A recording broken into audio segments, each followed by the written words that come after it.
Eswazukuru.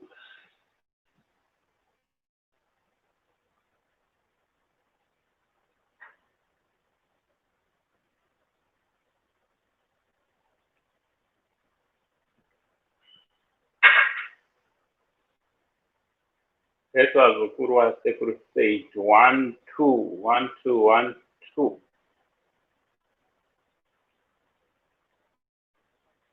Azukuru Uncle Say, welcome to the show.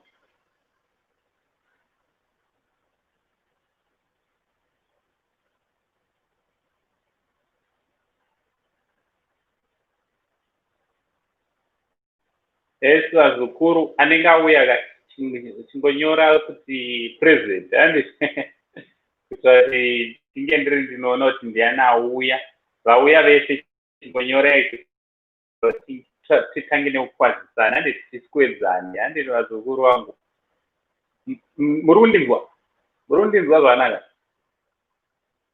muri kundinzwa here kana muchindinzwa ndiri kumbira kuti mungokonfirma kuti bolato kana muri kundinzwa zvakanaka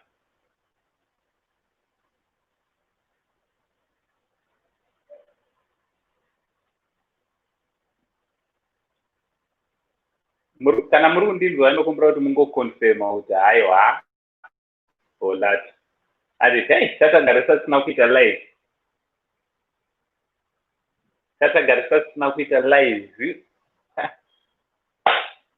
right. Miriam ndiri kunzwike yesi muzukuru wangu uri right here mwana wanzodzi yangu zviri kudi ndiri kunzwika zvakanaka muri kundinzwa kana muchindinzwa chingoconfirm please. Can you hear me?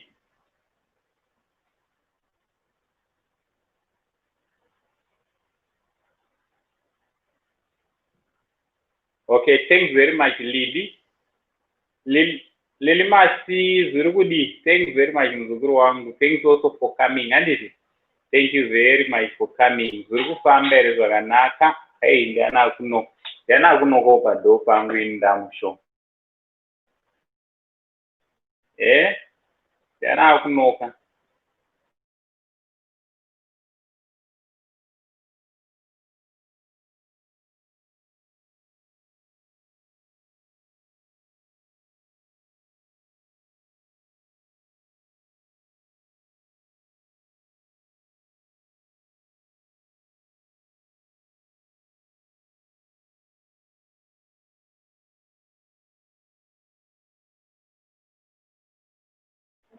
Right, thanks very much for coming. Thank you very much. Who else is here? Wow. Let's just share our live streaming, Andy. Let's share our show. I'm sure we're going to show Edu. Lily was where I say Miriam Dagumore Sandy. Miriam Ure. Miriam, thanks very much for coming to the show. Purity. Purity. Thanks very much for coming, Andy. Right, Kristen Shereni, Zukuru. Thank you so much for coming. Thank you very much for your support. All right, thanks very much, Tozi Lunga. Thank you very much for coming to the show. All right, saka bolato nasida gono gadzira zviri sexy. Francisca warova mazuva ano chichiri kuitika uri sei muzukuru munashepo zviri kudidi munashe right. Francisca ndaumoresa sovereignty zviri kudii muzukuru. Thanks very much for your support. Anditi patience wakanyanya muzukuru wangu. Wakanyanya. Thank you so much for all the support yaunopa macomments ndiri kumaona. Tensia Shiko. Thank you very much muzukuru wakanyanya. My crush. Udidi Mary. waswera boy here muzukuru. Zvakaomawo vamwewo vauya kuzotishanyira.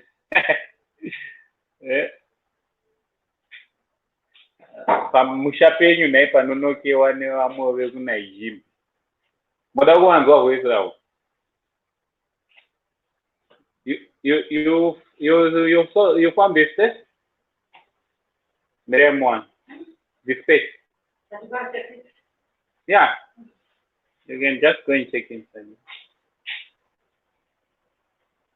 Yeah, mavanzo. Right. Mavawa. Yes, tindo zviri kudi. Omijamba zviri kudi muzukuru wangu. Happiness matseto ndagona. Ichoni jani mzukulu wangu. Ay. Ndebele siyanshaya. Kodwa ngiyadoba. Azuthi malume welizwe kufanele ukuthi uyazi zonke izindimi. Hey, angizamile kakhulu chef. Ngiyazama. Fadza ezimbuzi ziri kudi. Janet Denny, how are you mzukuru? Yes, please come. Zemira sizviva. Mai vangu masora semira dziwa. Right. Zandakuita ka show yedu inongori ne 45 minutes wazukuru. Musoro wenyaya ndofunga maona muri kuziva nditi. Ndakutoda kumbotaura pamusoro penyaya iri kushungurudza nyaya yemadivorce. Anditi nyaya yemadivorce iri kunetsa. Neniwo ndakatombopindawo nayo. I think mukacheka pachannel panapa you see kuti ndakatombotaura my divorce story, depression and healing. Anditi. So ndoda ndikudze one of the major reasons why we started this channel. One of the main reasons ndiye kuti tivake misha yevanhu. Of course tinotaura zveceleb gossip because patakatanga channel ino tichida kungotanga nekuvaka misha yenyu vazukuru manga musingauye. So takabva tataiwa since takanga tichiziva nezvegossip, celeb gossip, ndakadecide kupinda through gossip. Apa ndimatouya takutoteererana nditi. So chinova chinhu chakadi, chinova chinhu chakanaka. Vazukuru vanokwanisa kushare. Let's just share our link, our show yedu anditi ngatishare streaming yedu. Let's just share to other platforms, platforms social media, so that people can come and join us. Anditi. Right. So musoro nawo watiri kufamba nawo pazuva ranhasi inyaya yemadivorce, kuti chii chiri kumbonyanyokonzeresa kuti vanhu vange vari vanochitana zvichizopinda mumadivorce, and tinozvipedza sei vazukuru, because this is a pandemic also iri kutikanganisa. Rate yemadivorce yakapfuura 50% pamamarriage, vanhu vakadanana vari 40, mamarriages vanhu vakarorana vari 10. Statistics dziri kuti zvoni more than half vari kudivorce. Chinova chinhu chisiri kudi kufadza handiti. Kureva kuti mamarriages ari kuputsika zvakanyanya handiti. So nyaya yatinoda kutaura pamusoro pezvayo nhasi, we just need to talk about divorces handiti. We just need to talk how we can conquer this problem remadivorce handiti. So ndichaisa link munhu wese akasununguka kupinda mustudio, pindai mustudio titaura vazukuru, and then wotiudzawo kuti ndezvipi zvauri kufunga muzukuru kuti zvoni zviri kukonzeresa kuti madivorces awande, and tozvigadzirisa sei handiti. Chimwe chezvinhu chandakaona chiri kukonzeresa kuti madivorce awande inisa sekuru wevanhu handiti only Zimbabwean uncle. And the only Zimbabwean uncle ndakadiscover kuti zvoni nhamo chaiyo kutambura kwatiri kuita kuri kugona kuchikonzeresa kuti zvoni marriages asafambe zvakanaka, because madzimai pamwe nana baba hapana anoda kutambura. Hakuna munhu anoda kutambura, especially muvanhu vechidzimai. They were created vakatongodaro kuti mudzimai haadi kutambura. So ukaonenge unaye pamune makawanana muchigara mese, most of the times anopawo period. Handiti? Okay, anopinda mumarriage aona kuti zoni no, baba vane potential yekuti tinogona kuzogara zvakanaka. Handiti? Now apinda mumarriage achiziva aona kuti une potential yekumupaka life. Handiti? Mupedza first year, mupedza second year, iwe wako ndopa wakatorelax obva watoita zviya zvekuti rinonyenga rinowarara, rinozosimudza musoro kana richinge rawana. Ane achikuona zvake achikutarisa kuti okay, saka blaza varelaxa. Do you know kuti I'm highly disappointed nevamwe vazukuru vangu ane mukadzi nevana, but anomuka na 9 o'clock 10 o'clock anenge achiri akarara kumba. Every day munhurume unomuka na 9 10 o'clock. Hazvidaro vazukuru, zvinogona kuzokonzeresa mangwana kuti imba iputsike. Handiti? Zvinogona kuputsa imba izvozvo muzukuru. Vakadzi vanoda men who are workers, handiti, hard working. Handiti? Ndokumbura muzukuru wangu mheno zvinhu zvikuitika kuti ujoina, handisi kukwanisa ujoinisa, try again kudzoka. Handiti? Link ndaisa vazukuru, let's go to our link titaurirana. Handiti? Tigotaura nyaya iri panapa, nyaya yemamarriages misha iri kuputsika yakawandisa. Handiti? So what was I saying? Ndanga ndichiti mukadzi anokupa grace period. Chigara naye so anokupa grace period, obva waona kuti idzi dzarelaxed. Muchinda uyu akangana kuti aindipromisa kuti ada kundivakira imba. And you know kuti vakomana kandoda kundigare ndakudzai, vakomana kana muchidanana nevanhukadzi, mukadzi anobata mashoko. Kana kune vanhu vanobata mashoko ladies vanobata mashoko. Kana kwawakamupromisa ochingofunga kuti uri kutamba, vakadzi havatambe nemashoko. Mazvinzwa zukuru, ladies they don't play with words. And ziva kuti chinotamba makumbo muzukuru, chinotamba makumbo anoti muromo hautando. So make sure kuti zvawakapromisa mwana wevanhu you will fulfill. Ndo chimwe chezvinhu chinogona kukonzeresa kuti marriage ibreak, because anotanga kuona semunhu asiri serious, obva aona ungati life yake is being wasted. The life is being wasted kuva newe, it's like wasting your time. And is it? Because iye vanhu vestream yake vese vakato umwe maybe in 5 years time 10 years time vatowanika nekamba kavo kastendi kavo vakutosimudza imba, vamwewo vakutowa nekamotikari kavo, iwe uchiri ngori pamba pamudhara. Ndokunga ndakambozvitaura vazukuru ndikati usatore mwana wevanhu muzukuru, usafarire pakati pemakumbo kana uchiri kugara pamba pamai vako. Wazvinzwa? Ndatozvitaura so, usafarire pakati pemakumbo kana uchiri kugara pamba pamai vako. Because iwe uchiri kutoriwo toddler, uchiri kutoda kuchengetwa, so there's no need yekuti iwe unge uri unofamba uchiudza vana vevanhu kuti unovadi. Nai muzukuru, unomudii. Ndo zvinozokonzeresa madivorce, because achaona kuti iwe wachiona uri kutomirira kutoti momzi ndoneo ndikavheyo, mangwana momzi ndikavheyo. Zvinova zvinhu zvisiri right. Handiti? So ndaisa link vazukuru, I've just put a link yaitizotaurirana mustudio muchitiudza kuti ndezvipi zvamunofunga kuti zviri kukonzeresa kuti misha iparare. Misha yakawanda iri kuparara vazukuru, chinova chinhu chisiri kufadza.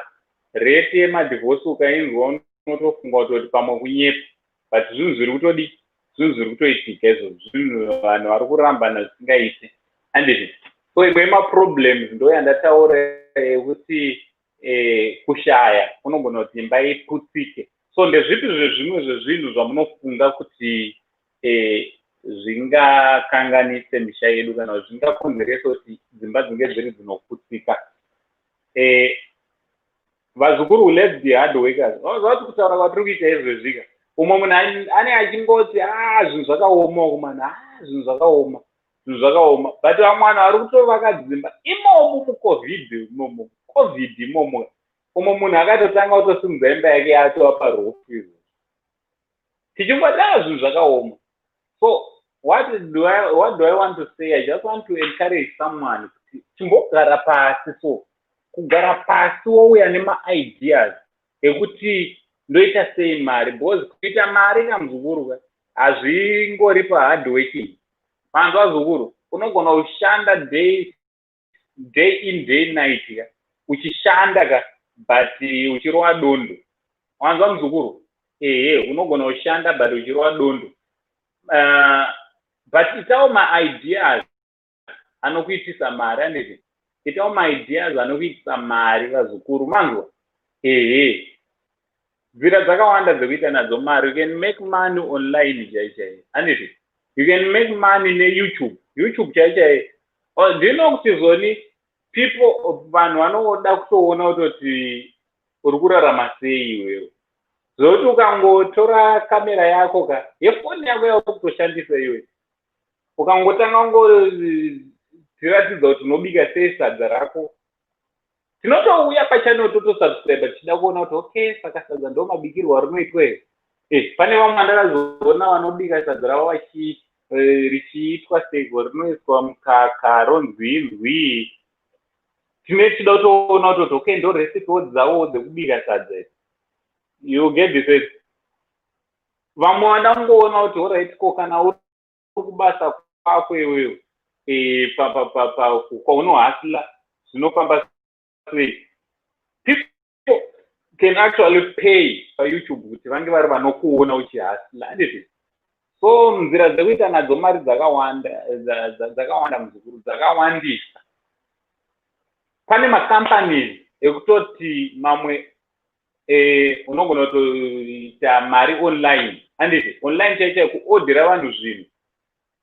Umwe munhu ari kuSouth Africa izvezvi, kuSouth Africa ikoko vanhu vanenge vachida kuti zvinhu zviende kuZimbabwe, anditi unogona kutoti uri kuSouth Africa ikoko ungova munhu ari faithful, wotouyawo online wo muzukuru, wototanga wotozvimaketawo kakampanio kako kuti ndinonzi baba bubu delivery, anditi wotsvaga malaika wako, wotsvaga macustomers, vanhu vachitokuti titengerewo zvakati, muchitengeserawo kumba. I actually know a lot of people who are surviving nekungoita izvo, anditi? So what am I saying? Ndiri kuti muzukuru wechinhurume, work hard. Ukashanda nesimba itusa zvinogona kuita kuti marriage yako imire zvakanaka, anditi? Vakadzi havadana chinzvenga mutsvairo. Bvunzai ndakambogara nemukadzi kwete almost 10 years. Havadi. Chinzvenga mutsvairo. Havadi. Right. Imwe yemaproblems aripo nyaya yepabonde, vazukuru. Bonde rinoputsa misha.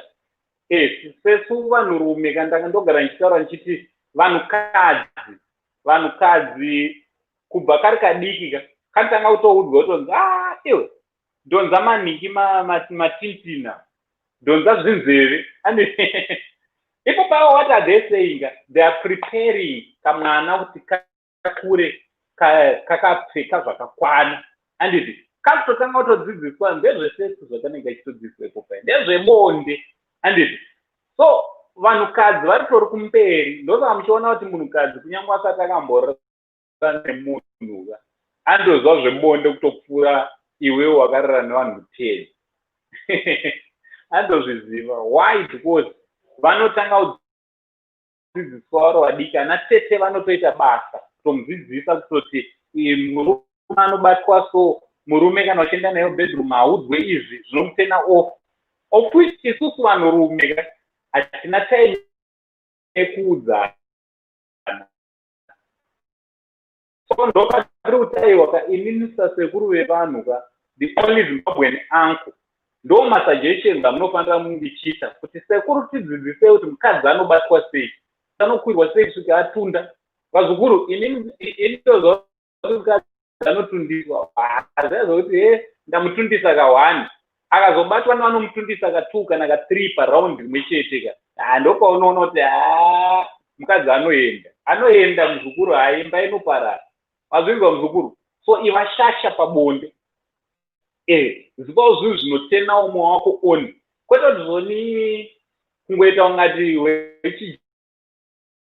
jongwe ritori nani ma jongwe rinotombonyengerera ndorona chitombo richiparazura ichiita seroda udonha kuita kubhinya mwana wevanhu no izvozvo futi vakadzi ka mukadzi kana kune chinhu secret asingasaka kudza ka ndeyekuti zoni hamugone bonde izvozvo haambofa akakudza muzukuru. Mukadzi haambofa akakudza kuti pabonde munhu haamuketi but nechemumoyo anenge achikuwara mahedu now because haakwanisi kukuudza kuti zoni museyamwaka hamusi kunatsorova chaipo chaipo chaanongogona kuita kupretenda nekucherera zvadaroka anopedza akuchita because ane zara.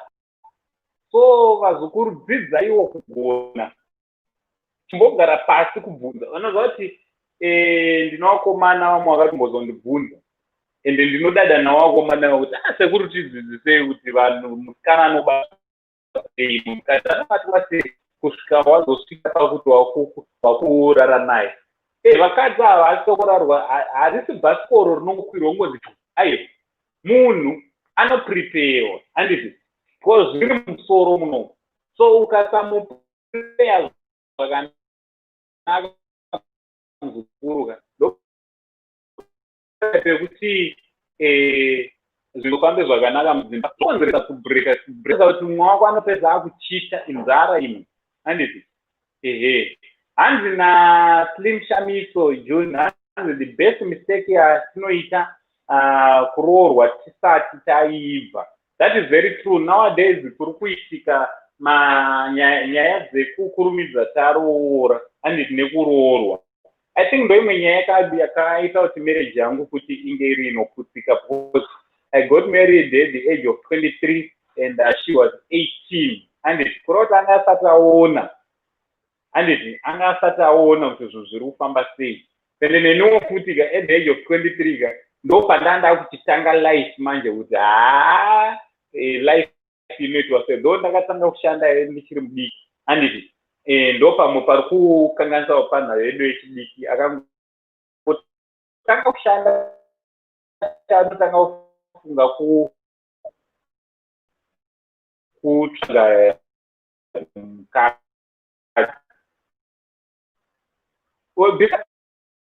mazuva ano mamiriro anoita zvinhu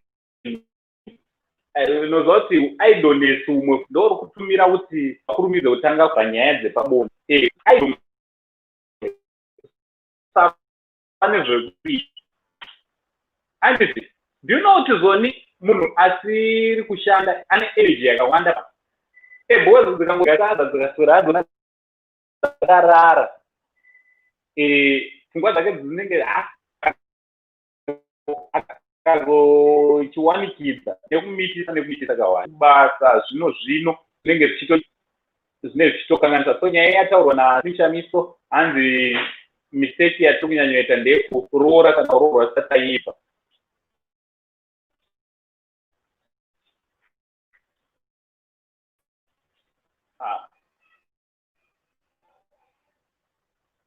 Chii chari kuitika nemacomments kuti macomments angu haachade kudisplaya. What's happening?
right makundizwerawo zukuru inetwork network amenochicha ngoitika but anyway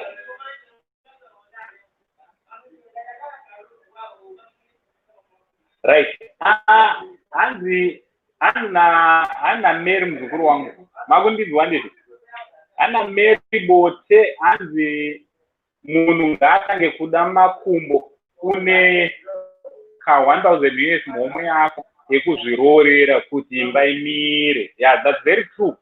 Ngatisatange kuda zvinhu ka usati wane mari. Handizvi? Munhu ngaadewo zvinhu mari yavepo wazukuru handizvi? Muri kundinzwa here? Ndokumbura kuti mungokomenta uchi muri kundinzwa ndiri kunzwika zvakanaka. Chimbondipaiwo saini yekuti ndiri kunzwika zvakanaka here. Ndiri kunzwika. Tipfuurire mberi. Tasarwa nemaminiti mashoma. Ndiri kunzwika here. Ndiri kunzwika here wazukuru. Someone ngata please.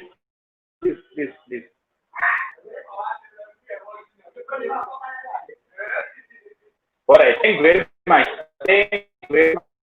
Blessing. Okay, thank you so much. Okay. Meno chitu wika network yangu. Eno.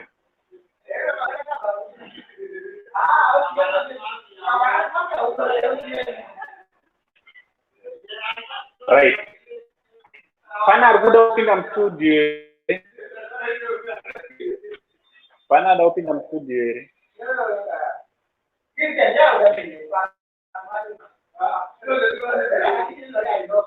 Kana ada kupinda mstudio aisali. Ani. Aisali wazukuru. Right, hanzi vanhu vanongoti kupedza form 4 votoroorwa kana kuroora marriage aya ndiwo ma1 chaiwo. That's very true. Mamarriages ekuti munhu achangobva kuchikoro kana kuti vamwe vari kutobvisana pachikoro chaipo havasi kutozombochipedza, ari kutochipedzera ari kumba, of which zvinhu zvinenge zviri right. Handiti zvinhu zvinenge zviri right, zvinhu zviri kukanganisa mangwana zozova neproblem. Handiti right. Bless. Bless. Zviri kundidi ndiri right zvangu. Nuka Marange. Yesi sekuru munotamba. Hello. Munotamba ere sekuru? Ndinofara muri right. Aiwa kuri right. Beta. Muri sei muri munzira? Munzira muri right sekuru. Alright, nyaya mainzwa yemadivorce ari kuwanda munotowo kudii nayo uye tinoisorova sei, because mamarriages rate yachona yakanyanya yemamarriages ari kuputsika. Kazhinji hazvisi kuvarume here sekuru? Alright, sei madam?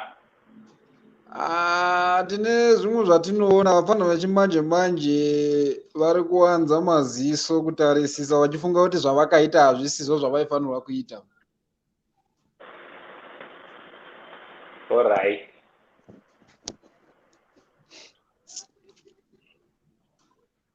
Alright, takateerera.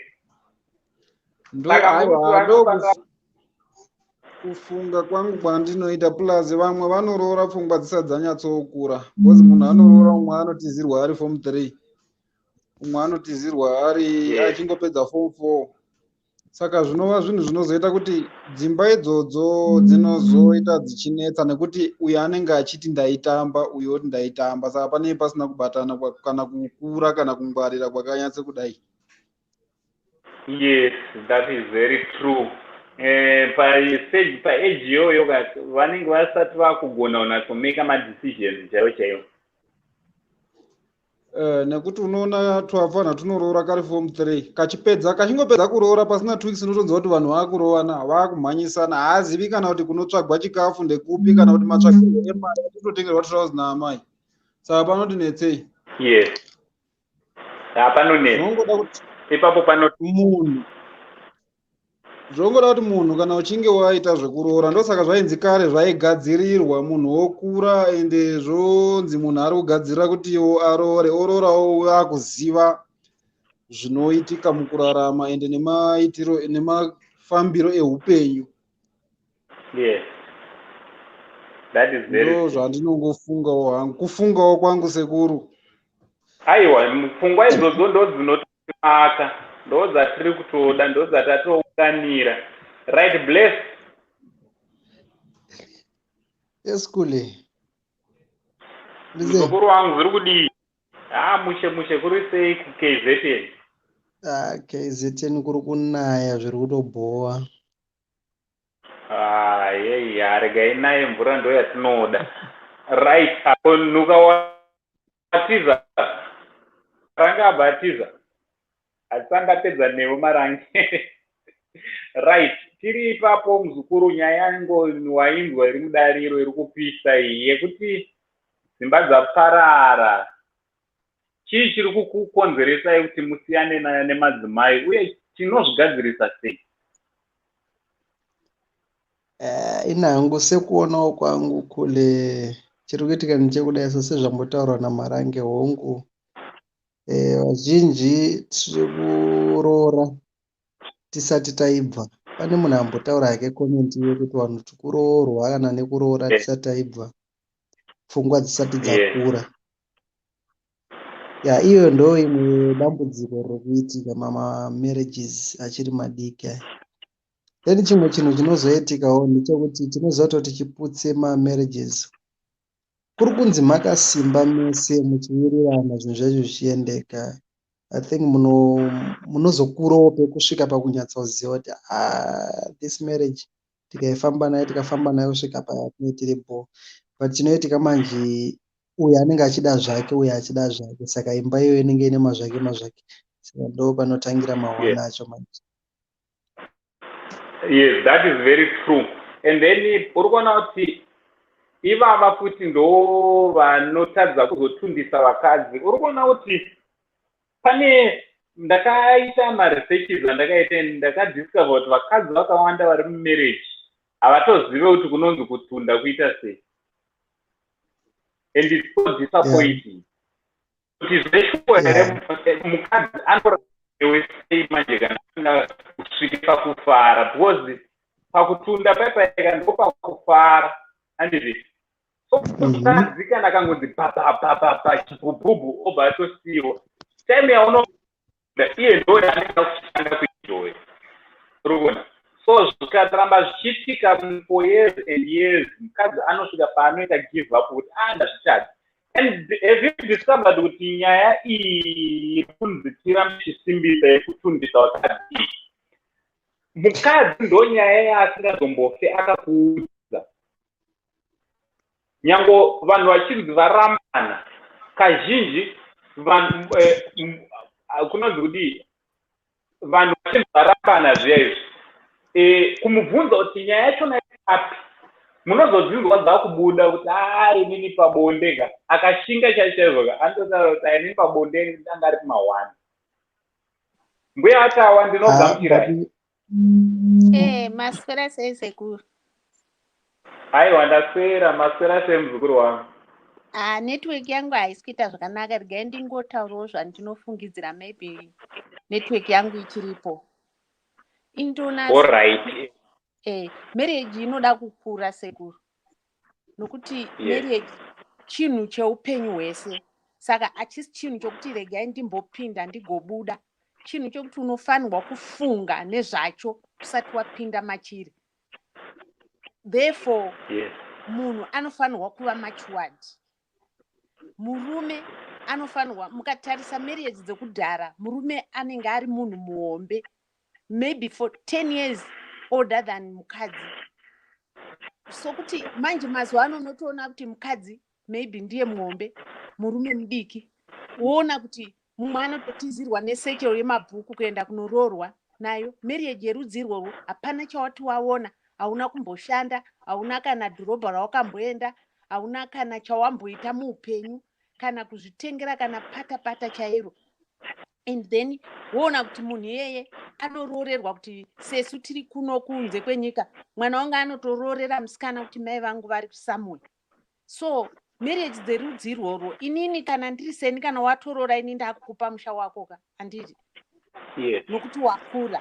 Ini ndiri kukudzidzisira kuti uzondichengetawo mangwana. Ndopaunoona munhu achiroora nemabhuku kumusana. Unenge uchifungidza kuti uchachengetwa nani. And munhu wauri kupa mutoro uyo ndiani. Because paucharoora pachaita mwana, mukadzi uyo anoda kuchengetwa, iwe unoda kuchengetwa, ndiani achachengeta vanhu vavo. Ndopamunozoona paya vachatanga kurovana nokuti kachengetero katinenge tichivaise vacharegera.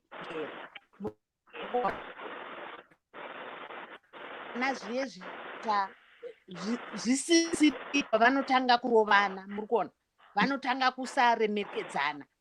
Vanhu, inini point yangu ndiri kuti vanhu ngavakure sekuru. Mukomana shandawo. Kana baba wako vane imba, wobva wopamba pababa, wotengewo ka 3/4 bed kako, wombofarawo, womboitawo kana magirlfriends akawanda uchionawo pfungwa dzavo. Kwete kungoti girlfriend yawakabva naye kuchikoro wakutoroora. Time uchazonoona maworkmates, wozoona kuti paya ndakatambisa time. Saka inini point yangu angava musikana kana mukomana, kuvhura makumbo kwacho inini ndotokukurudzira, but protect, uchitsvaga munhu ari right. Mukuvhura makumbo imomo uchazoona munhu ari right, woroorwa naye. Munoona varungu ava 18 years chienda kuflat kwako, wonotamba uri ikoko, voita maboyfriend nemagirlfriends, kana ufriendship hwacho husingashandi, vanorambana zvakanaka. So vana vedu ngavafare, but protect themselves. Vachitsvaga, vachikura, uzoona kuti ndatamba, ngavatambe, kwete kuzotamba waroora. Ndo zvinhu zviri kuputsa marriage zhinji, zvekuti vanhu havatambi, vanozotamba vamavari, which is very bad. Imistake huru iyoyo. Muri kuona kuti muri pakutamba ipapo hamusiri mere vabereki muri kuvadzivisa vana ava kupota vachinotamba.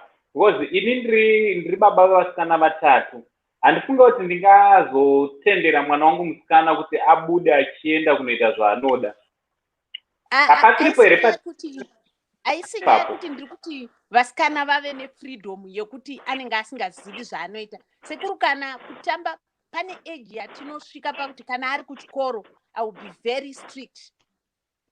Kana achiri kuchikoro ndenge ndiri strict. Kutamba kwandiri kureva ndetiko kuti kune avo zvavo vakakomborerwa, mwana akapedza chikoro, akawana basa, akapedza university yake, akushanda, ndova ndiri kutaura kuti dzidza munhu before usati wangoti kungonyengwa here unomuziva. Hello. Ndozvikuita vana nyengwa mangwanani, manheru vakutoenda kumaintroduction, munhu uyoyo havambostadani, havambozivi. Muri kuona vasikana, kana une mukomana wako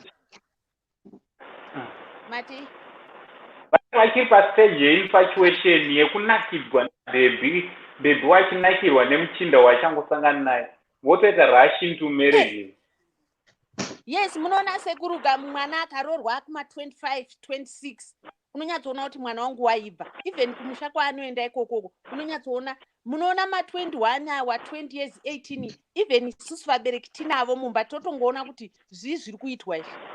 And we expect kuti mwana iye aende kunoroorwa, iye asati ambonyatsotsvaira mumba mako zvaunoona. asati ambonyatsokuwaridza mubhedha zvaunonyatsoona. Marriage chinhu choupenyu hwese, saka hachisi chinhu chokuti titi rush into it. Marriage. As for me, kana pane vana vechidiki vari panapa, kurai. Kana makura, dzidzai munhu wauchada kuzoroorwa naye. Ukaona uchiri mukomana kana musikana, mukomana wako achikunyepera, iwe uchiri musikana, kana kukurova, iwe uchiri musikana, unofungidzira kuti munhu yeye ungagara naye. What if kana azokuisa mumba, anokuita sei mumba? Saka ukangoona mukomana akurova, siyana naye ipapo. Sambomunyengerera chero mari ndeyake. Chero manga mane years muchidanana. Chero mane 7 years muchidanana, akangokusumudzira ruoko kana kukuti ndipe chenji yangu, ndakutengera drink paya ndipe chenji yangu, siyana naye ipapo, usatombomujaidza. Nokuti izvi ndezvoupenyu hwese, hazvizoita kuti usiyane naye wapinda mumba. Saka kana usati wapinda mumba make, tseki musiye woona mumwe. Maram. And right, umwe ndachitoti umwe mwana wenyu next to ndo vakomana vachonaka vanokusangana nemusikana vakutomupuromisa kuti ndoda kuroora. Vanenge munenge muchinzwisisa zvemarriage. Munoona kuti chikulega. Munoona kuti chii chinoitika manje. Sezviri kutaura anti awo kuti unenge wakasangana nemunhu wako wechikoro, maybe makabva mese wechikoro ka, muchitonyeberana kamwe muchisimbisana, maybe sometimes kune kusiri kunyeberana, but wega unenge uchitonyatsoziona kuti regai timbopanana mapromises, pamwe pane chinobuda, but utozoona usho kuti apa hapana munhu asati akura. Amona wega unoona kana maactions. Action inotokuudza wega kuti munhu uyu ukamuisa mumba izvezvi uri kuwesta nguva. Andaziva. Because the moment yachada kumuisa mumba iwo, iye achiri kuda zvejoy. Saka iwewe waisa joy yese zvatovhara, zvatodhaka. Amana. Because iwe uchada zvaunoda. Uchimuudza kuti handidi kuti uende kumafaro, handidi kuti udii, but iye anenge achine kabrain kake kuti maya ndikuda kuita zvemafaro. Asi ndeni ndichidzoka. Anama. Saizvo zvakadhakwa. Sezvokutaura hangu antawo kuti wakomana nevasikana ndavakure ka. I think ipapo ndotsigirana nawo kuti kana yakadaro hayane kuti munhu zvinozikanwa zvinenge zvichiri pane pasina. Right. Tiri papo ndoda ndibve ndadzokera zvakare kuna mbuya kune mbuya vevazukuru. Muna vazukuru vangani ko? Mati Segu. Na vazukuru vangani? Ndine vazukuru 4. Right. Ndimi munhu anogona kutibatsira chaiye because panapa vanhu vazhinji ndiri kucheka vari panapa ndo age dzachona idzo dzozoda kubatsirwa neni. Inini mabatsiro angu kasekuru anogona kunge ari difficult because ndiri old cultural, of which vana vedu vanenge vachiti ndezve generation yenyu iyoyo, but generation yachona inenge ichitobatsira. I'm talking this even macomment munotoona kuti uyu munhu achiri mudiki, uyu munhu achiri, I don't think kuti size yangu inoyo ndinganyora kana zvinonyadzisira pamedia.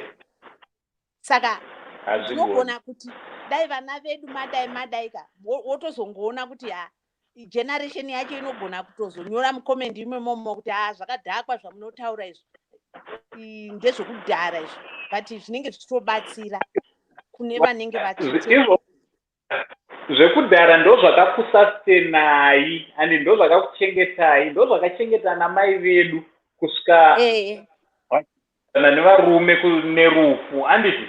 So ndo patiri kuti zoti imimi makazoona kare, tibatsirei kuitira kuti kana ndine vazukuru vangu vada kupindawo mumarriage nevakambopinda mumarriage vakabuda zvikasafamba zvakanaka, still there is another chance yekuti tigadzirise tipinde futi tigara. Ndozvandataura patanga kuti vari kuda kupinda marriage Yes. nevakambobuda marriage vari kuda kupinda marriage, usaperere munhu, studa munhu usati wapinda maari. Kana munhu iyeye uchitoona kuti hazvisi kuita, siyana nazvo, usafose zvinhu, and usadire munhu pamba pavo, and usadire mukomana kuti mai vacho vanditicha, kana kuti baba vacho ndiengineering, kana kuti pamba pacho panoridzwa maintercom tichipinda. Iwewe ida munhu nezvaari, chero achirara panze, iwewe mwoyo wako uchimuda. Ida munhu kwete kuda mari yemunhu. Ndozvandingangotaura kuvasikana vari umu, especially vari kuno kunana diaspora. Unenge usingambozivi kuti munhu wakamira sei. Vamwe vanenge vachitonyeperwa kuti ndiri bachelor yeti ane mukadzi. Saka inini kuvasikana vari apa, ida munhu nezvaari, chero akava neshoti 1 munototangira ipapo, as long achikurespect. Marriage is for respect, communication. Ukona seku munhu anofanirwa ane good communication. Boss siyana naye kana ari mukomana. Ko seku Panenge pasina marriage ipapo, ukaona munhu akuroora. Okay. Watiza anchawo ndaida kuwabvunza ka. Okay, sekuru. Nevertheless, regai ndibvunze nimi handiti ka. All right. Mukundinzwa? Hello? Usamirire kuzouya wachirema. The more yaanongokusumudzira ruoko achikurova murume. Mati.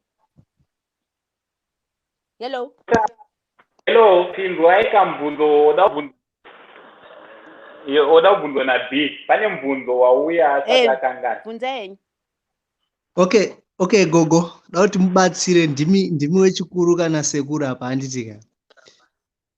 Uri marriage sezvataurwa na Liluya handiti kuti marriage anzi age haina basa handiti. But chii chinoitika sekuru? Okay, it's like me handiti ka, I got my fiance, it's like we are planning this marriage together handiti ka. So but momo tine time ye yatinombosvika pekutoti panotomboita kunge hamena amaona, but tinozongosvika pamwe pekuti pamwe tinomboita kana kuti the whole day or 2 days etingataure tese. Chii chinenge chichida kugadziriswa pakati papa chimbonyatsa kundiudza. Ndipindure. Ore tanga ikupindura. Inini ndiblessing ari kutaura nditi. Yes. Zvakanaka izvozvo muzukuru kuti mutsamwisane futi murelationship, but 2 cents dzangu ndedzekuti mudzidze kuti munhu wokuti kana matsamwisana anoreacta sei mukutsamwa imomo. Munhu uya here wokuti anoramwa ane chiramwa chegurwe kuti fokoro ototi pane umwe munhu anenge achitotesta mukutsamwa imomo, ari kuda kuona kuti iwo unotsamwa kusvika papi, and kana matsamwa munosorovhana sei. Kutsamwisana kwamunoita ndokufarira futi nenyaya yekuti mukutostadhana zvakanaka. Asi kana kuri kuti anotsamwa achizoti ari munhu yanda kutotora mabhegi angu ndakutoenda, pane mamwe mashoko ekuti munhu anoda imba ka anofanira kuasefa. Iwewe wona kuti munhu uyu haazokutukiri here mai vako kana baba wako. Pano kumwe kutsamwa kuti ndopandikudawo kubvunza ipapo gogo. Musati mapedza kutaura ka. Musati mapedza kutaura ndadai. Okay. Chinoitika ndechekudai so gogo. Alright. Inini it's like alright, zvinoitika ndezvekudai so inini ndinenge ndichida hama dzako the more yekuti momuzondotoona kunge bhozi tabatanidzwa ka, anditi bhozi tiri kuronga kubatanidzwa kuti tive munhu mumwe chete anditi ka. Zvatiri kuda kuti tive munhu mumwe chete, inini handichati inini hama dzako handidzide. Why? Because ndichabatanidzwa newe. No, handiti ndofanira kuti ndikadai wewe obvious ndakutoda nehama dzako dzandinenge yes, Yes. ndakakutorera And handitika. Or what if it's true. iwewe ndiri kutsamwidzana newe, you end up wakunza zvakamboitika, hey masisters ako akambondidai akambondidai, all of a sudden zvongotanga ngobuda, but zvinhu zvinenge zvakaitika like maybe 3-4 years ago, but munhu anongoramba achizviita return back. That relationship inokurudzirwa kuenderera mberi here kana kuti inoitwa sei? Ndo relationship iyei yatati inonetsa iyo. Ndo relationship iyei yatati chero wane 7 years siyana nayo. Nokuti relationship yakadai kamunhu kana mareurirana makumbirana ruregerero ko munhu anovhukunyurei futi zvinenge zvaitikira kuseri. Kune vamwe vanhu kuti imbobreaka mbijana, handisi kukufurira kana mweya wako uchimuda ramba uchiendera mberi, handisi kukufurira, asi imbobreaka a little bit uone kuti anoreacta sei, modzokerana futi woona kuti anoreacta sei. Ndo mafungira angu wamheno sekuru.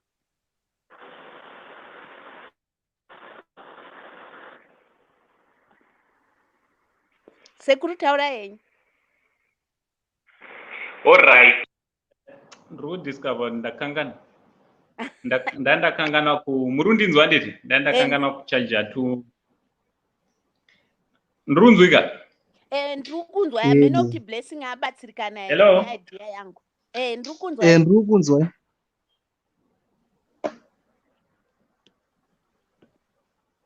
Murundinzwa ere wazukuru?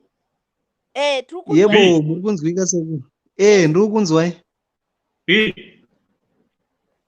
Yebo. Bless. Yes sekuru, Yes, murikunzwika. sekuru. What's happening? Mimi maybe. I think ifoni. Maybe mimi amunzwi isusu. All right. Inini oka. Inini kubva pane nyaya yataurwa naBlessika, chinhu chinonzi maturity. Chinhu chinonzi maturity murelationship chinoonekwa panoitika problem. Ameno murundinzwa? Yes. All right sekuru. True. Yebo, tirikunzwai. Murundinzwa, all right. Chinhu chinonzi maturity murelationship chinooneka panoitika problem. Now patime amune muchifara mese zvinhu zvichiendeka zvichifamba zvakanaka, handisi kukwanisa kunzwai. Ameno chichiri kuitika ndakanyimboshandisa maningi manje ndakangana uchaja tu order kwangu. Tiri kunzwa sekuru. Isisi tiri kunzwa, irambai muchitaura. Handichakwanise kunzwa. Just a minute, just a second. Okay, iwe Blessing. Yes gogo. Inini antuwanzwa sekuru vati maturity inodiwa because hello.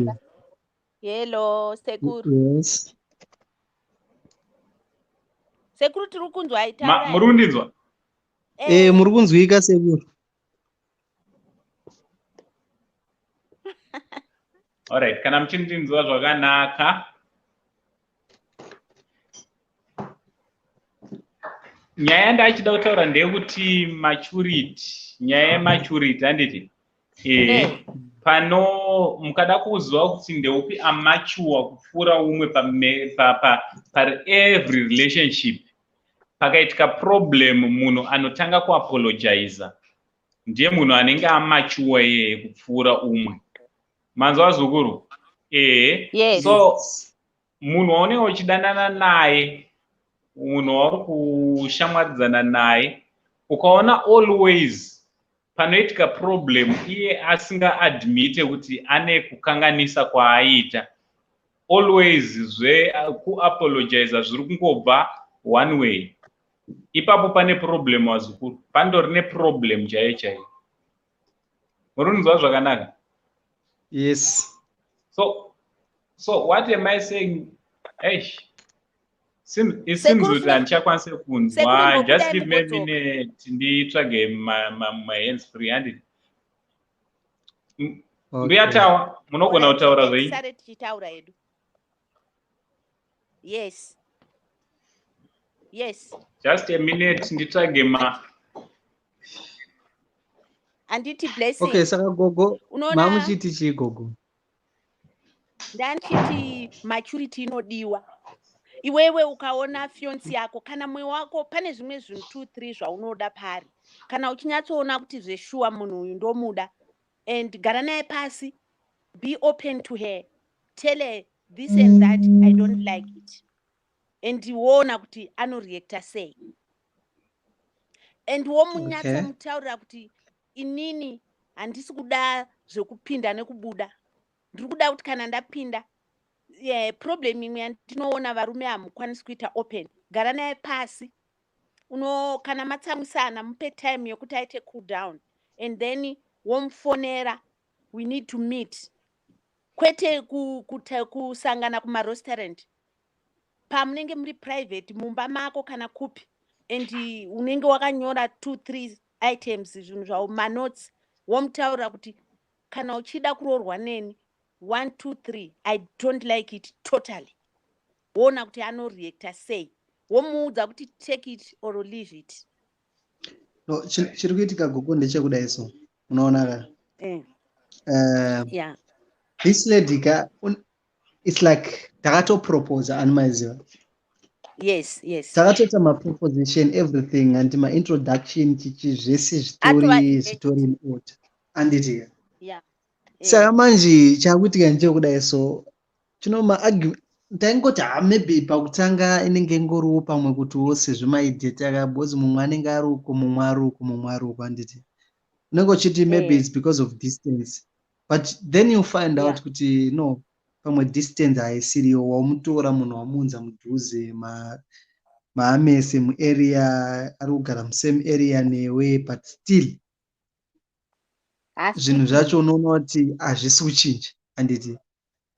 So ndopanga ndichiti nini, in this case yakuti unenge wakatoproposa wakatoita zvese, you are planning everything, unoona kuti unenge wakatenga ring yako uchida, mwoyo wako uchifara uchiti no this person ndiri kumuda but still ndiri kumupfekedza ring, but ndichambompa futi imwe time yekuti maybe 1 or 2 years achiri tese tichiri tichingofamba zvedu. But after then, pamwe ndomukanda padeni chaizvo handiti, because ndo paunenge wanyatsa kuona kuti ndo zvandiri kuda handiti. But then you find this kuti ndo zviri kuitika. Unenge uchitoita zvese because it's like ukatoona watomupfekedza ring, she's also your wife handiti in the other side. So unenge uchitoti you are working, it's like uri kutoshanda, otomudza kuti ona sha, I'm planning this and my stuff zviri kufamba so handiti ka. Uchitomuratidza kuti shaona ndo payslip because tatomwe munhu mumwe chete handiti. Taona ndo payslip yangu ndo chichichi, saka timbonibatsirawo sometimes kuti ndifungewo brain dzangu dziite dzisimuke andazi.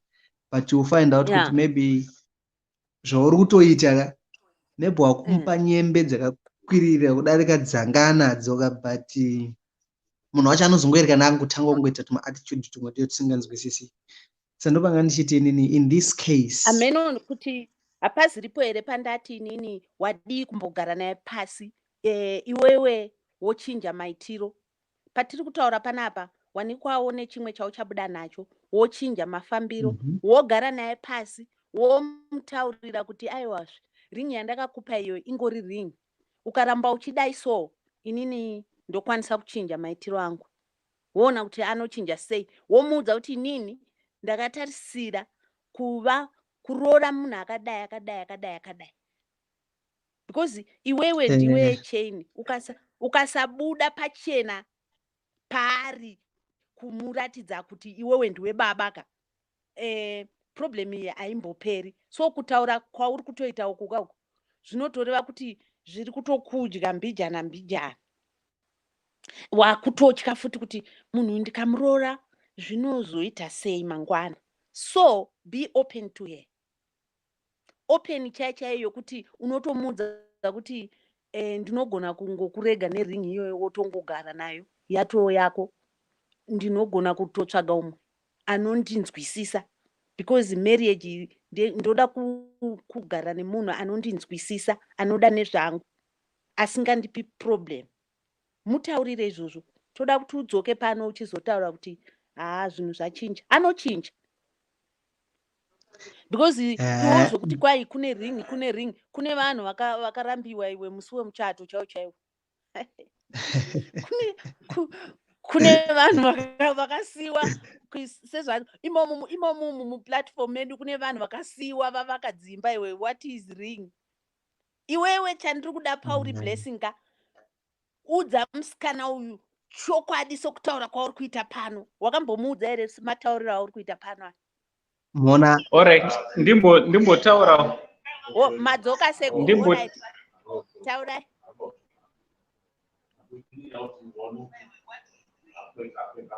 Alright. Mbuya.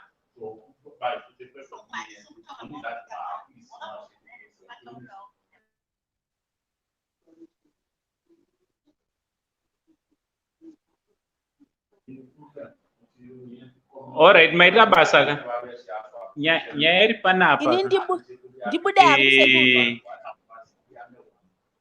zvinhu zvekuti ukagara naye pasi Blessika, mukagara pasi nevakuru, I think munogona kugadzirisana mukanzwanana, zvinhu zvekuti zvinogadzirisika. Handiti ndanga ndakateerera zvangu wari yako ndeyekuti zvino nekutsamudzana kwatinoita kuri kutanga tiri panze tisati tapinda mumba, tikazopinda mumba machona mangwana zvinozofamba sei? Dai kana kakakaita kana iwe amenoti chichaitikawo pa handiti. So your worry ndeyekuti mangwana zvinozofamba sei? Ndokumbira kubuda sekuru. Right, ndakunzwika nditi.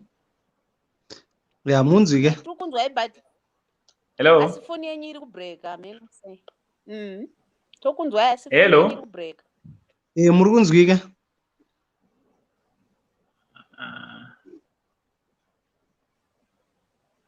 Chiroti kon I don't know what's happening. Muri kunzwika sekuru.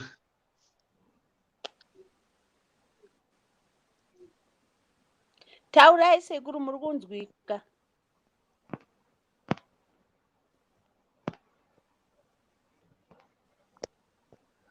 Okay. Alright, fambai nebasa wazukuru andina ndisikuziva chichiri kuitika nemanhinga angu. Fambai nebasa muchingochinjana handiti? Welcome to the show mzukuru wangu Charisma ndi. Nofunga ndataura vamwe vapindi. Charisma ndi. Hello. Zviri sei? Ndiri right, muri right here angu. Ndiri right. Nyaya ndiyo ngatifambe nayo. Ndofunga wainzwa imwe yabva yaunzwa naBless, but hatisi kuda kunyanya kugara panyaya yaBless handiti, nekuti tine nyaya yamudingindira ratiri kufamba naro. So ndoda kuti ubetsere Bless zvishoma then tobva tadzokera kudingindira redu ratiri kufamba naro. Handiti? Okay. Murundinzo. Yebo. Okay. I think ndingangoti maybe pana nyaya ndandanyanyovinga hakuna ndoda kuresponda pane zvataurwa nagugu. Ndozvandandikuda but pana Bless I think zvataurwa nagugu izvozvo okay mafai because mwana wangu uya anoda phone kuti it's okay kuti vanhu vaite mafight because mukuita mafight momo ndoba munodzidzana nekuona kuti munogadzirisana sei. So zvinenge zvakatonaka ukaona muri mukomana nemusikana muchiri kutogona kubuditsirana those characters, it's very important because mumwe munhu anogona kupretendera kuti wanga asingatsamwa and then wozoti mapinda mumba wozoona kuti munhu uyu anotsamwa kusvika apa. So I think kana mukange muri kutobuditsirana those other sides of yourselves zvakakosha. Chakangokosha ndechekuti muite get to a solution mese muona kuti mungabatsirane sei. And also chimwe chinhu chinokanganwa vanhu is to find a counselor before marriage. I think inini dai ndaizoroorwa futi I would do that. Kuenda kuna counselor, marriage counselor, monobatsirwa mese kuti zvingafambe sei. Ameni kana ndabatsirawo zvine zvinonzwika. Okay, Alright. Ewa muri kutaura zvakanaka mainini. Saka But and as then for me,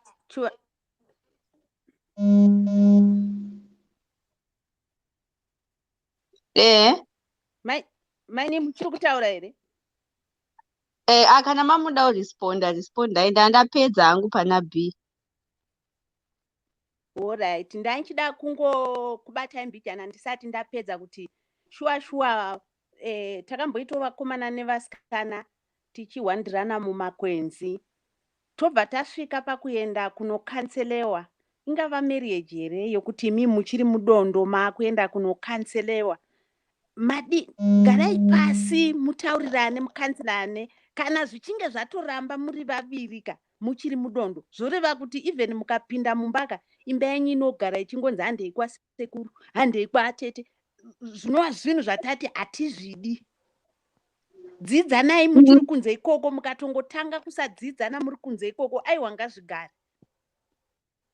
Inini hangu ipapo I beg to differ.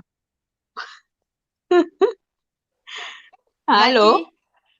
Ipapo I think inini maonero angu ka ndeyekuti marriage ka hapana munhu ane like solution inganzi this is marriage. Dai kwakuine kana kuti bhuku rakanyorwa rinonzi kana musati mapinda mumarriage munopinda moverenga bhuku iri ndo rine mitemo ine gumi. Sezvinongoitwa panyika tine mitemo ine gumi yatinoita follow handiti.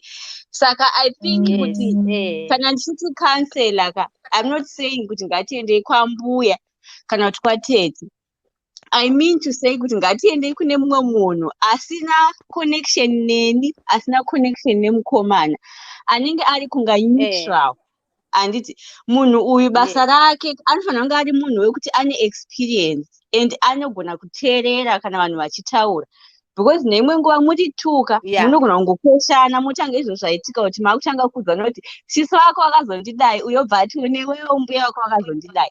But kana pakange neprofessional inenge iripo achikuteererai anochizogona manje kuchikudzorai kukuudzai kuti anyaya ndoona kunga maitiro akadai ndo akanaka. Indoona kunga kuba kutsvaga counselor before matomboenda kure. Because even vamwe vanhu vatomumarriage vanozobatsirika nacounselor but it will be too late. So musati matoroorana paipai endai kunotaura nasomeone ari professional kwete kuenda kwambuya kana kwatete. Inini hangu I do not believe kuti hama yangu kana hama yemurume wangu inogona kundibatsira mumarriage because at the end of the day vakatora side rehama yavo. Saka I believe kuti zvakafanana kuti inini panapa B uyu nemusikana wake handivazive handiti. So vakauya nenyaya yavo ndinoteerera nenzeve isina kurerekera kuna B kana kumusikana wake because zvakafanana kuti izvezvizvo hatingakwanisi kutombotaura nyaya yaB uyu because hatinawo kunzwa side remusikana kuti ari kutiwo chii handiti mazvona. Saka zvine zvida kuti ukaenda kuna counselor muri mese B opawo side rako musikana opawo side rake and then mobatsirwa from there kuti I think apa padai B waedza kudai iwo musikana dai waedza kudai and then mofamba moona kuti zvinopindika here mumarriage. That way kana mapinda makupinda muchinyatsozivana manje haichazitrai. Okay. Vaiva ko manje ko kana iwe une chiramwe kuti okay fine tanetsana asi hauchagona kuti sorry inini ndini ndongowanika ndichiti all the time. I know kuti sometimes ndinenge ndiri wrong but sometimes ndinotozonyatsa kuona kuti hapana pa munhu ari wrong but haagoni still kuti sorry ozongoenda unotozopesa ungoona kuti mana zvandirongoti sorry handisiri ndatadza. Izvozvo ndozvandataura kuti iwewe sometimes unogona kusagona because chimwe chinhu chinonetsa inyaya yecommunication handiti saka ndataura kuti kana pakange paine umwe munhu aripo anenge achikubatsira ende it's like indononga marriage counselor munhu wekuti anofanira kunge atorizo padhuze nemi because in future you always need someone who will listen to both of you. Mapedza kutaura zvamunotaura ochikuudzai kuti imimi zvamataura ndazvinzwa asi maonero angu ndeaya. Saka I just think kuti zvese zvauri kutaura nezvinhu kuti mumwe munhu agone anotonida someone anogona kubatsira. Mainini heading yataura sekuru kurorana handiti kusvika uti munhu ndakuda handiti moyo wako. Chinoita kuti munhu moyo wako ndiwo unoperera pamunhu handiti. Zvino kana munhu neuye musisapindirane moyo unofuratira futi kamozviziva. But because indotoona kunga chimwe chinhu chinoitika kushaya vanhu vanobatsira vanhu vari mamarriage cause of madivorce akawanda. Because unoti vamwe vanhu vakazokuudza nyaya yavakarambanirana unotoona kuti I think kudai makawana help before masvika pakurambana nyaya yenyu yanga isina kumbonyanyokura. Saka chirungu mukomana nemusikana vangaenda kwacounseling sure mukomana nemusikana. Ndopamwe pandandoda kuti inini maonero angu I feel like right now times are changing handiti saka I feel kuti tikada kuramba tichiita deny kuti zvinhu zvachinja hatichazi muchinyakare. That's another problem also. Of course chinyakare chedu chiripo tinochida, we want to embrace it marriages edu, but we also want to embrace change kuziva kuti zvatochinja mazuva ano. Saka mukapinda zvakunetsa izvezvizvi ukanyatsovatarisa vana vedava marriage dzacho hapasina kana respect yangova tseki fokoro saka atori mahwani chaivo. Ini ndozvandoti ipapo kachikuita kuti pashayiwe respect inyaya yekuti mazuva anaya gogoka isusu tinotokoshesa chinyakare chedu handiti but hatichazi munguva iyoyo tave mune imwe nguva iri different from zvakaitika kudhara zvaiitika kudhara. Saka pakanga paine anogona kubatanidza kudhara nezvaakuitika mazuva anaya kuti munhu wese anga achifara because I feel like vanhu pavanopinda marriage handiti mumwe nemumwe anenge akungosvika pane zvinomubenefit. Ndingopa muenzaniso wekuti murume paanopinda marriage because iye anofila kuti chinyakare chinomubenefita pakuti ndiye achanga achitungamirwa, ndiye achanga achinzi baba. Murume anoramba kuti apinde kuti aiwa alright zvachinja mazuva anaya. And then mukadziwo manje because ari kufila kuti chimanje chiri kundipawo advantage yekuti ndakukwanisawo kumira taurawo ndakukwanisawo kuitawo zvimwe zvinhu. Mukadzi anenge achiti ngatisi chimanje. Saka pari kudiwa kuti tichibatanidza zvekudhara zviya tochizviisa mune right now. Blessing ugopiwa nhamba dzangu nasekuru ndigokupa dzimwe nhamba dzavamwe counselor maybe tidaro ne. Okay.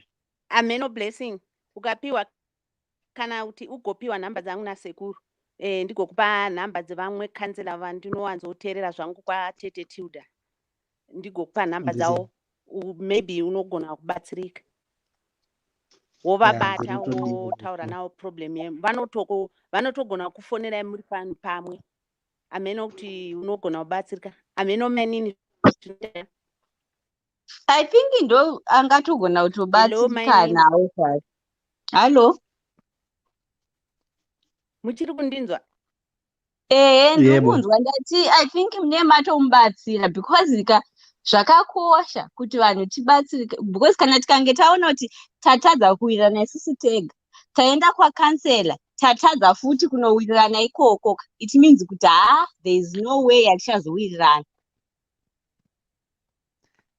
ichokwadi izvo. Pane kuti tingoti tiri tega wangoti putseki uyangoti putseki tiva taparadzana hapana unyazozobuda kuti saka anga ari wrong ndiani.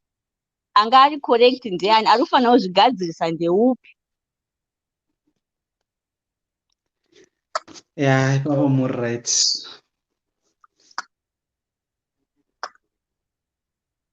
Ameno ndo zvandandingodo hangu kungosiyawo 2 cents dzangu kungoti I think chimwe chinhu chinonetsa ka ndechekuti zvakafanira kuti mazuva anaya ka vakadziwo vanenge vave empowered, vakuendawo kumabasa, vakuita zvimwe zvinhu zvokuti vagona kuzvimiririra. Handiti saka zvakuchida manje kuti pachinga newisdom yekugona kuti in the midst yekuti wakazvimiririra, uri kuenda kubasa, uri kushanda, ugone kuzviisa pasi pemurume wako. Because chinoitika ndechekuti ka varume ka vanenge vachiita kunga kakudhimanda kai kekuti I don't care kuti unoenda kubasa kana kuti she just be under me. Handiti varume vacho havasi kugona kungo acknowledge kuti I appreciate kuti you are not just a woman. Anti mazvoni. Yeah. Ende mukadzi wari kuzviti nini I am not just a woman. Saka panoda kubatsirana kuti uyu murume anzwisise kuziva kuti uyu mukadzi wandinaye uyu, she is not just nje. And so I don't have to just look at her kunga pasina zviripo. Yeah. Kuti as much as achandi respect, achaita sei, but I have to understand kuti she's not nje. Ndangati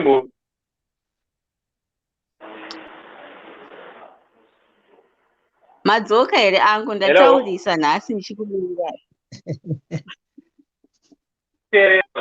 Kundwai muchitaura naGogwatawa. Thanks very much nekuita kuti show irambe ichienda mberi. So guys, saka muchikontinya zvenyu kutaura nekufanana mashoko epangidzo. Oya anonzi Charisma ndi andizvisapa. Right here. Yakanzi Charisma ndi TV. So let's go and subscribe to Charisma ndi TV and also ndaona Banyai TV, Big Sister Shai vari pano. Let's go and support subscribe koko also and right. So continue zvedu. Bless wabatsirwe. Ndikubatsirwa seko. Hanzi mungondipe nhamba chete, hanzi mundipe nhamba dzagogwawo. Alright, Zamutawa, alright. Pakanaka ndinokusvitsa muzukuru. Right, so chinhu chakanyanyokosha mumarelationships ndakukosimudzirawo papo ndambojambwa. Chinhu chakanyanyokosha kuti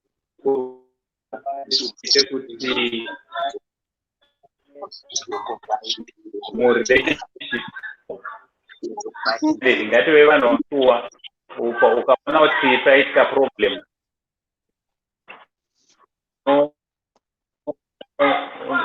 hapana kukumbira machuwawo kuntilo level yematurity inooneka nekugona kukumbira regerero. Anditi ameno chichikuitika nenetwork yangu I think tichakurumidza tarega. Ya nasi network yenyu seko.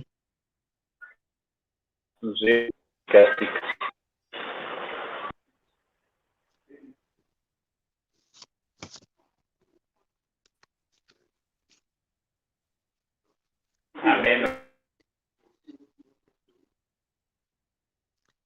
Nasi network yenyu yakadhakwa sekura. Mino tichichiri kuitika. Maybe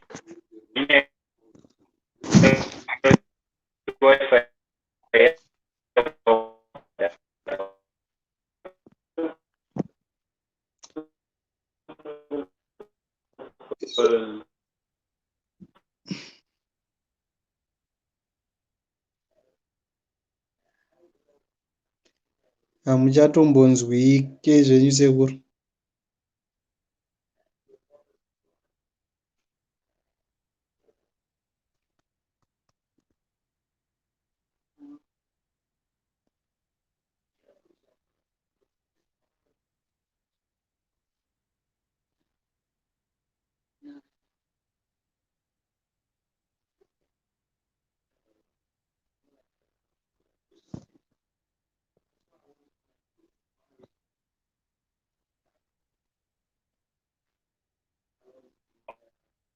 handiti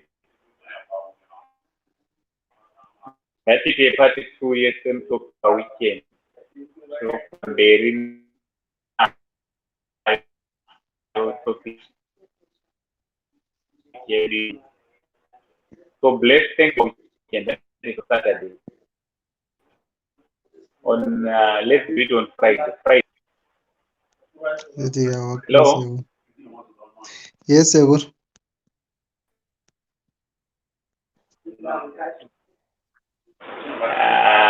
So I'm ending the show.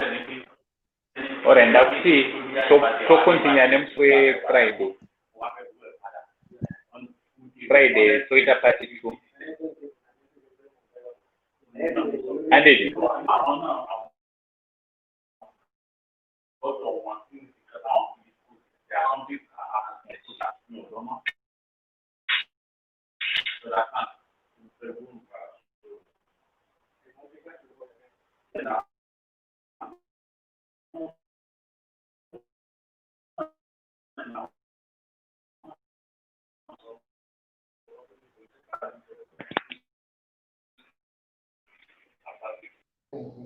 Thank you.